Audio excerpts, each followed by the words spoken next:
The Konami Game Boy Collection is full of some of the best Game Boy games ever, but if you grew up in North America, you've probably never seen it.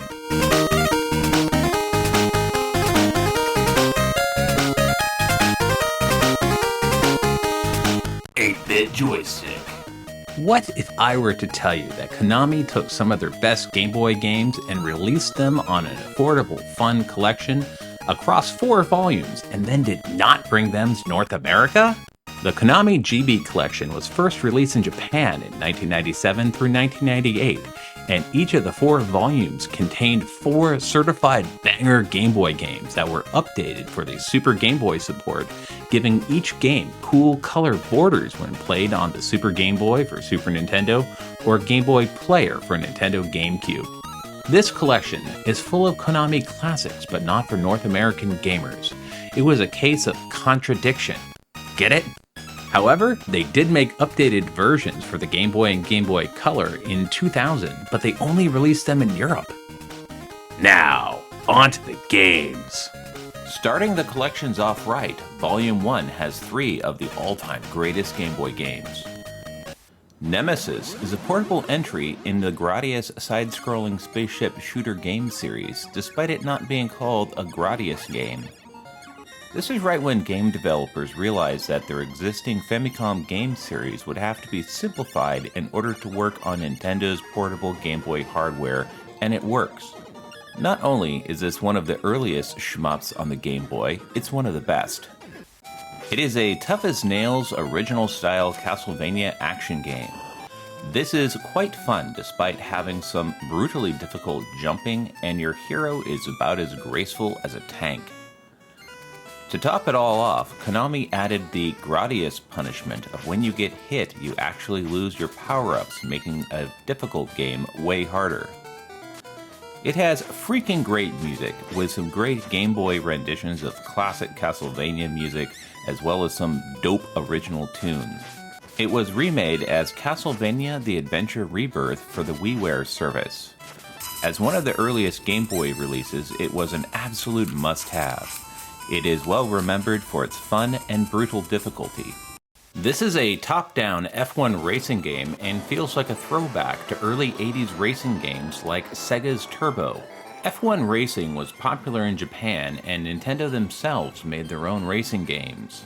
Konami was not going to miss out on the F1 racing action on the Game Boy.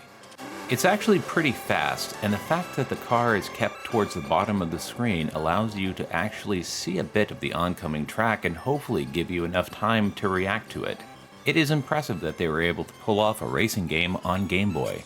Contra for Game Boy is not only one of the best Game Boy games ever made, I'm going to go on record and say it is one of the best Contra games ever made.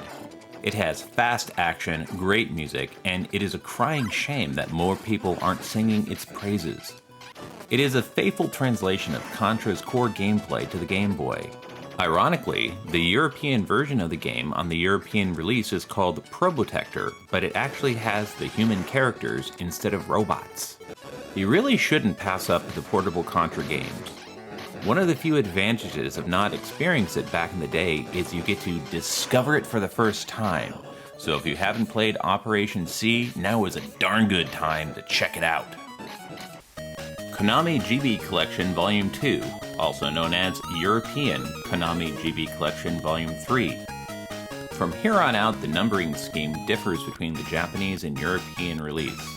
They have some absolute awesome games on this one. Twinbee Da is an original entry in the Twinbee Cute 'em Up Shmup series.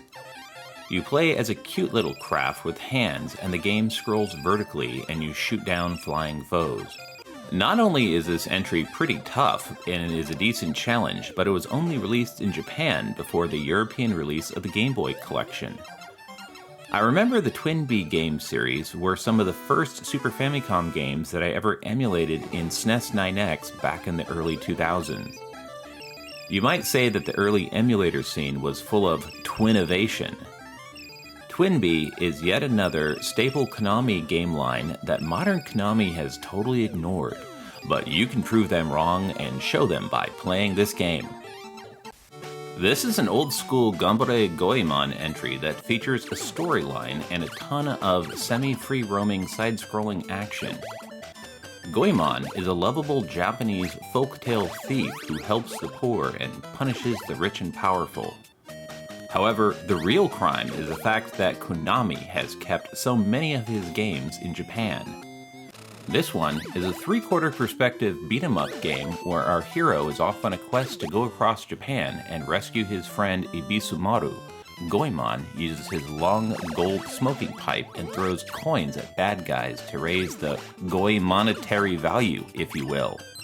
Now, I wanted to play this game in English so bad that I looked into getting a legit European version of this cart, but I couldn't find one reliably without breaking the bank. So I ordered a bootleg version on AliExpress, and I still have the original legit Japanese version as well. The Game Boy Color version on the European release actually has a lot more visual flair than the original Japanese Game Boy version. Of all the 16 games in these collections, this is the one that benefits the most from being played on Game Boy Color and being played in English. I dream of the day that Konami actually gives Western Goemon fans an official collection on modern systems. Until that day, go get this and go get Goemon. Motocross Maniacs is a fun side-view motorbike racing game where you race a motorbike around a ton of jumps, a ton of loops. This game focuses on fun over realism. Doing sick jumps earns you nitro boosts that you can use to go hella fast and go off yet more jumps and loops to create a rad gameplay loop, pun fully intended, of rewarding death-defying aerial feats of motorbike flying madness. I actually remember playing this one back in the day, and it's sort of a logical progression from Nintendo's Excitebike. The concept has been remade a ton of time in flash games and mobile games. This is a real-time puzzle game where you slide around pieces of a wooden puzzle and try to manipulate the tracks to try to keep a train engine from running into walls or hitting other trains. It's sort of based on an old-time Showa puzzles where you had to slide around pieces in a grid with a tile missing to make an image. It's sort of a two-dimensional Rubik's Cube, and you don't actually control the train, but rather slide pieces around that the train is going to run onto or is currently rolling over. The challenge is to see how long you can go before there's an accident, or to have the train run off the edge into the void of the missing piece. This is actually based on an old Konami arcade game from 1982, but it was only released on the television in the West. Japan Volume 3 became Europe Volume 4 and features 2 follow-ups to some of Konami's best games on the Game Boy and 2 callbacks to Konami's prior history in the early 1980s. Right out of the gate, this is an action-packed, tough-as-nails shmup shooter with big detailed sprites, great music, and a ton of awesome 8-bit Konami shooter fun. This one has a lot of enemies coming behind you, so keep that in mind when choosing your power-ups. This is one of the more graphically impressive games on the Game Boy platform, and Konami's experience with hardware really shows with the high level of detail and big graphics that they're able to get on the meager Game Boy. This is one of the straight-up action Castlevania games, and that's not a bad thing. It is quite good. Konami's experience with the Game Boy's hardware by 1991 allowed them to put together what is considered to be the best portable Castlevania game on the Game Boy. It is fitting considering the Game Boy Advance would be home to some of the best Castlevania games ever made. This game has different stages that you can choose at the beginning, and while it still delivers a good amount of action, it actually seems a lot more fair since our whip-bearing hero feels a lot more nimble on their feet. I know the NES and 16-bit Castlevania games get all the attention, but there is some darn good Castlevania action right here on the Game Boy. I've always had a soft spot for Ya-Er Kung Fu as an arcade game. It's one of the earliest one-on-one fighting games after Data East Karate Champ, but instead of the slow and methodical combat of Karate Champ, Ya-Er Kung Fu is a deliberately faster take on combat that's heavily influenced by Chinese kung fu movies of the 1970s. You control a kung fu warrior who has no shirt who fights different foes that have a variety of weapons, but all you have is your feet and fists of fury. There was a Famicom version, which is more of a reinterpretation than a port of the arcade, and the Game Boy game is based on that Famicom version. I also greatly enjoyed the Xbox Live Arcade version on Xbox 360, which had high-resolution backgrounds and sprites. Not only is this an interesting version of a classic arcade game on Game Boy, Ya-Er Kung Fu is a bunch of fast and furious fun. Antarctic Adventure is the best damn penguin 8-bit racing game ever made. It was an early Konami MSX game that received a Famicom version. Pentaro the Penguin needs to race around the Antarctic icescapes and avoid cracks in the ice in order to reach the checkpoints at the various international research stations in time. This is actually my second time mentioning Konami's Antarctic Adventure on this YouTube channel. One of my first scripted videos was Konami 8-bit Penguin Trilogy, Antarctic Adventure, Parodius Da, and Yumi Penguin Mogatari. Sadly, it was one of my favorite videos, and only 215 people have watched it. So there's going to be a link to it at the end of this video and in the video description. This is a classic old-school Konami game, and this is a pretty decent version of it. Japan Volume 4 was Volume 2 in Europe, and features a wide variety of 4 different awesome Konami games. The older I get, the more difficult it becomes to not get bitter that Konami would make an awesome cute-em-up shmup game series such as Parodius and then keep it mostly out of the United States. The first Game Boy iteration of Parodius is one of my favorite versions of the game. It is comedic, self-referential, irreverent, and has excellent graphics and sound, and it is an amusing take on the gameplay loop of Gradius, which punishes failure while rewarding to see how much progress you can make before losing it all of your power-ups when you get hit. It is one of the more graphically powerful Game Boy games with a lot of on-screen action going on and transparent effects. It is my go-to game to test the accuracy of a Game Boy clone system or emulator. I think it's a little crazy that American gamers loved Gradius and Life Force, but we didn't get a chance to experience the wackiness fun of Parodius. Well, now you do. Quarth is an interesting mashup of both Space Invaders and block puzzle games. You play a little spaceship at the bottom of the screen that can move back and forth while shooting an ever-moving army of not invaders from space, but rather misshapen blocks. As you shoot these blocks, your projectiles will turn into tiles on the block.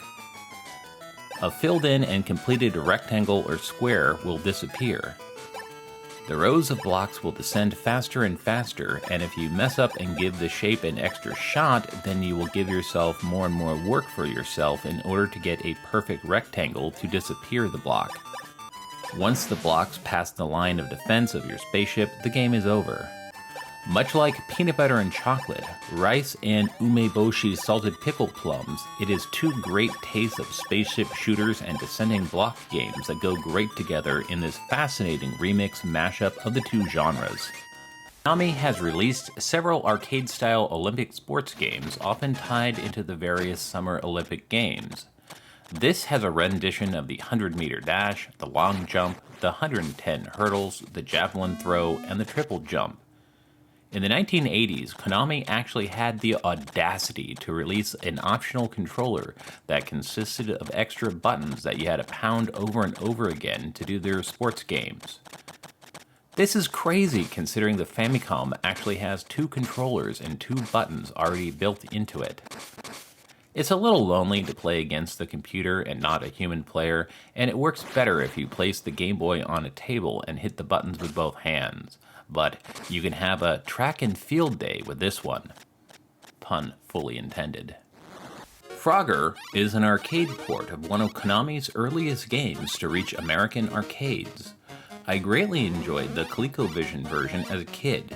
You play a frog who has to move through a busy road without getting mushed and then jump across a fast-moving river by navigating your way through floating logs and on the back of turtles which will dive, all while avoiding snakes and doing your best to pick up a lady frog to get to your safe haven on the other side of the river. Frogger was never quite as big as Pac-Man, but it was the closest thing that Konami had to rival Namco's Maze Chase mega hit. The Game Boy version is decent and a fun approximation of the arcade game.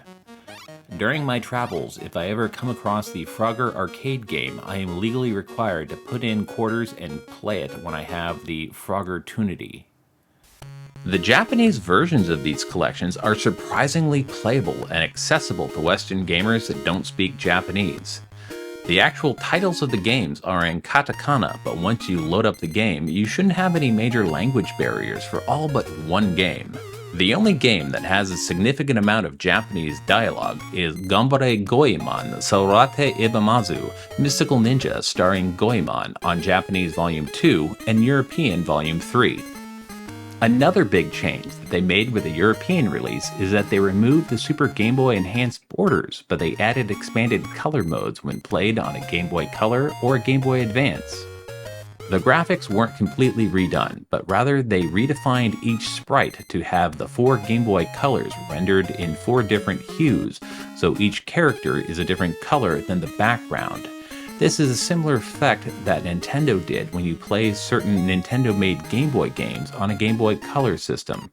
I actually consider the monochrome color palette of the original Game Boy the authentic preferred way to play these, but the option is here if you're going to play them on the Game Boy Color. The color choices are a little bright and garish on modern IPS LCD screens, but if you load it up on an original Game Boy Color that is not backlit, then it works by sort of making things more pronounced.